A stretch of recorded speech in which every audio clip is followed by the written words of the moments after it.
Hello, everyone. I am so excited. We have with us today a very special guest, John Nanni, who is a polio fighter, Rotarian, polio survivor himself.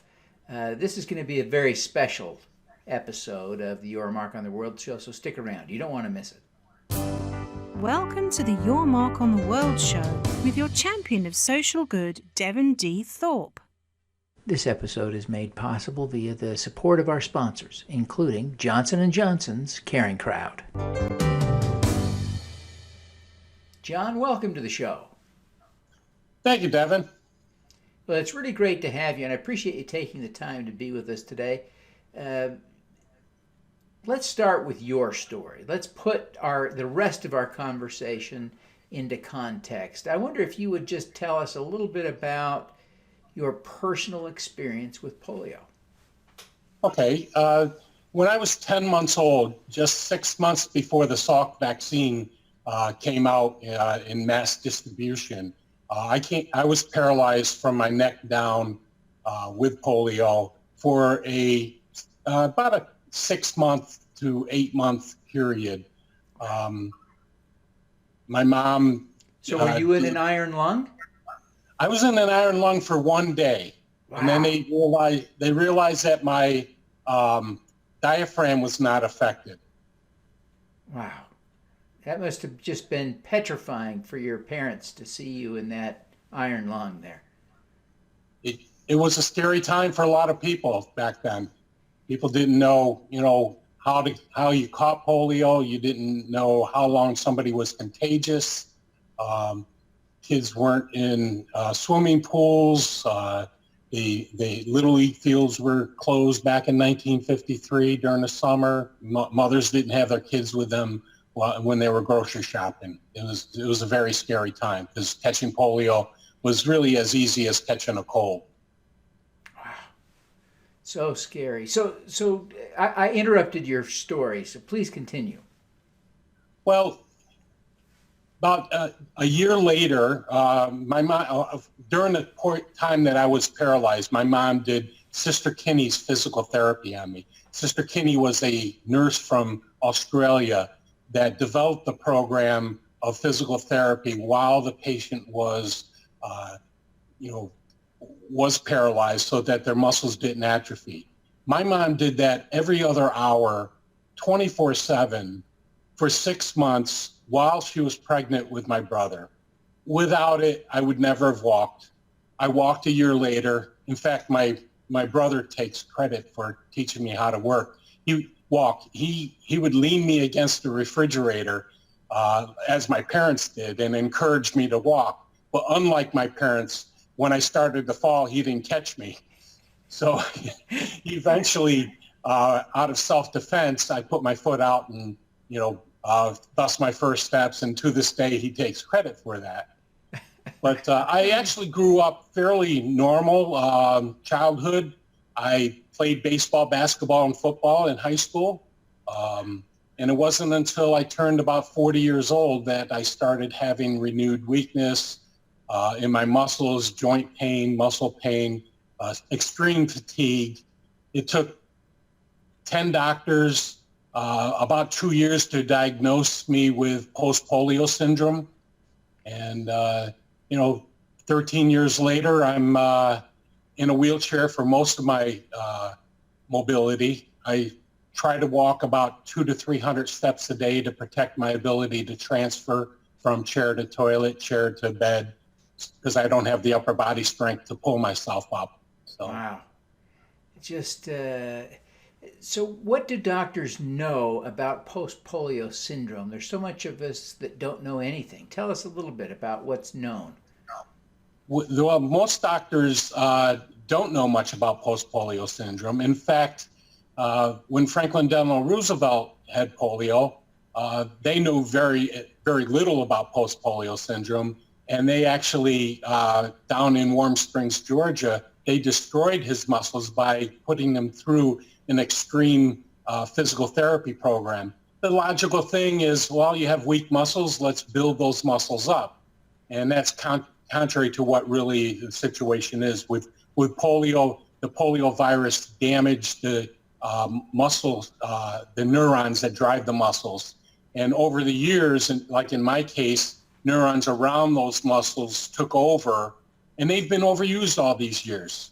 And the more you overuse those muscles, those neurons die off earlier, and you start losing muscle strength. And that's basically what post polio syndrome is. And when Franklin Delano Roosevelt's case, his first term, he was walking around in crutches.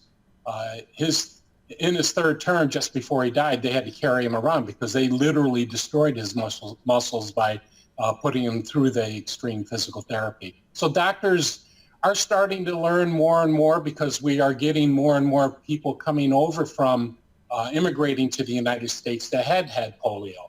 And but unfortunately, often I have to train the doctor or the physical therapist on what post polio syndrome is.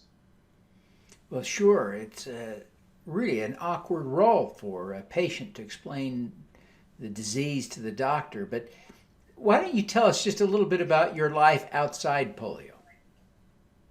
Well, I grew up in upstate New York, Binghamton, New York. Have 5 kids in the family. We did a lot of things. Baseball, basketball, and football was pretty much our life. I took hotel restaurant management in college at SUNY State University of New York at Delhi, and was in the restaurant business most of my career early on, about the first 20 years of my life in career-wise. And then I started a small business selling computer supplies to the restaurants. If you went to a Burger King from Maine down to South Carolina, the receipt you got was my paper. And it got to the point in the year 2000 that I had to make a decision. And the obstacles I was running into physically and mentally, especially with the fatigue issues, I had to decide making money or my physical health. I ended up selling my business and going on disability.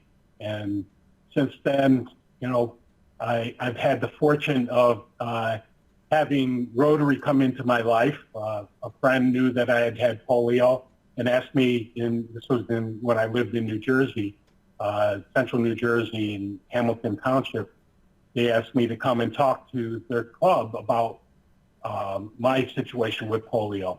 Rotary has been an incredible organization in fighting polio, but what I find in many cases, Rotarians who are so dedicated in eradicating polio know very little about polio and almost nothing about post polio syndrome, the exact reason why we are trying to stop this horrible disease. So in my case, I'm sorry? Well, I was just going to say, tell us a little bit about your Rotary experience. Well, like I said, I was asked to come and talk to a club, and I came back the next week and the week after that, and then they asked me to join, and then they asked me to be, for obvious reasons, to be on the polio support group and become a Polio Plus district coordinator. And then I moved to Delaware and joined the club down here in Middletown, Odessa, Delaware. And I'm the club secretary and the club president-elect. In July of 2019, I will be the club president. But as far as the district, our district is District 7630, and we have all of Delaware and Eastern Shore, Maryland. And there's about 40 clubs that I go around and talk and promote polio, talk about post-polio syndrome, and make sure that Rotarians, don't get into the situation where, okay, we've had enough of this. Let's, move on to something else, because it's been a long battle.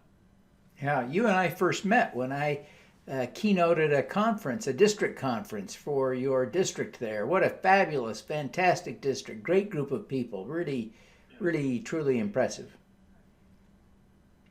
So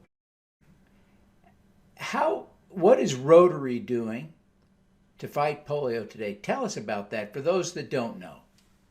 Well, since 1985, and in most cases, people talk about in 1979, where Rotary helped the Philippines become polio-free by vaccinating 6 million children. And then in 1985, they started Polio Plus, which talking about their effort to eradicate polio plus 4 or 5 other diseases. That's where the plus comes into play. And then in 1988, they joined forces with the World Health Organization, CDC, UNICEF, calling it the Global Polio Eradication Initiative, GPEI for short. And then not too long ago, the Bill and Melinda Gates Foundation joined efforts. And what that organization does is they coordinate all of the mass vaccination efforts. They're called National Immunization Days. And we vaccinate more than 450 million children every year, and especially coordinating it in countries like Afghanistan, Pakistan, and Nigeria, where polio still exists. Fortunately, in Nigeria, we have not had a case of wild polio in over 2 years. And so far this year, we only have 22 cases, 16 cases in Afghanistan and 6 cases in Pakistan. So we're what we call this close to eradicating polio. It really is a remarkable effort. How do you feel as you engage in these polio fighting activities about it, given your personal connection to it? Well, on the back of my wheelchair, I have a sign that says 65 years later, this is what polio looks like when a child's not vaccinated. So I put it out there. I get tremendous response from a lot of people on a regular basis. And I feel it's sort of my mission to educate not just Rotarians, but other people, not just on polio, but also on the need to vaccinate. What's interesting is that India, Pakistan, and Afghanistan have higher vaccination rates than many cities here in the United States. And it's really important to get the message out that the falsehoods on what the anti-vaxxers are trying to give out there, that it has nothing to do with autism, and it's important to vaccinate. I mean, really 1,500 kids a day die in the world from vaccine preventable diseases. And that's something that we really need to take a hard look at, especially now when we have cases that throughout the United States where measles is coming back, mumps. It's a very scary thing. Not too long ago, I had a woman come up to me. She had tears in her eyes, and she said, "Can I take a picture of your sign?" I said, "Yeah, but what's wrong?" She says, my daughter-in-law refuses to vaccinate my grandchildren, so I want to show her the picture of this sign. And I said, "Sure, that's why I have it on there." And it's a scary thing. Yeah. Well, it's a powerful, important message. I hate that you have to be a living example for us, but I'm grateful that you're willing to play that role. As you think about your experience, your life experience, including your time with Rotary, what's the most important lesson you've learned? Well, I think the most important lesson is that there's usually 2 simple ways to deal with a problem or an obstacle. One in a negative frame of mind, or the other in a positive frame of mind. And I try to do my best to approach issues, especially obstacles, in a positive frame of mind. It has served me well, and hopefully I can continue. I'm not always successful in doing that, but it's definitely something that has served me extremely well in doing. As you reflect on that, what are you most proud of having accomplished? I think the thing I'm most proud of is that I've been very good at overcoming obstacles. I've had a number of obstacles placed in front of me in many situations in life, not just the polio. And in approaching it in a positive way and using common sense, and combining common sense with empathy, I feel that I've done a pretty good job in overcoming those obstacles. And there's very little I can't do. I just have to find a different way of doing it. And that's the approach that I'm taking. John, what is your superpower? Oh, I think I just mentioned it. Combining empathy and common sense. It served me well in my business when I had it prior to having to, leave for medical reasons. And it certainly has served me well as a Rotarian. As a proud Rotarian, I try to be the best person I can and apply Rotary's 4-way test to anything that I do. Not always successful in doing it, especially when I'm driving in New York City. But, that's my goal, is to apply the 4-way test to any obstacle and any decision that I make. That's great. Now, for those who aren't Rotarians, tell them what the 4-way test is. The 4-way test of the things I think, say, and do. Is it the truth? Is it fair to all concerned? Will it build goodwill and better friendships? And will it be beneficial to all concerned? If an obstacle or a question on what to do can meet all 4 of those things, it has to be the right choice to make. And it's a great test. It is a great test. Well, John, thank you so much for taking the time to be with us. Before you go, I wonder if you would tell people how or where they can go to perhaps donate to fight polio. Well, to donate to fight polio, just on the web, endpolio.org. And what's interesting is for every dollar that is donated, the Bill and Melinda Gates Foundation will add $2. So, for instance, a $25 donation becomes $75, and thus 100 children will not get polio because of your donation. If people want to reach me, I'm very active on Facebook, and that's facebook.com/John Nanni, one word. Fantastic. Nanni. Fantastic. Well, John, thank you so much for taking the time to be with us today. We wish you every success in your efforts to wipe out polio and pray good health upon you. Devin, thank you for having me. All right. Great show. All righty. Let's do some good. At Caring Crowd, we believe everyone has the power to make a difference. Through our crowdfunding platform for community health, we empower passionate people to drive real change. Whether you work for a nonprofit organization, volunteer, or want to get involved for the first time, you can post a campaign on Caring Crowd. Join us, because caring is where change begins. Thank you for listening.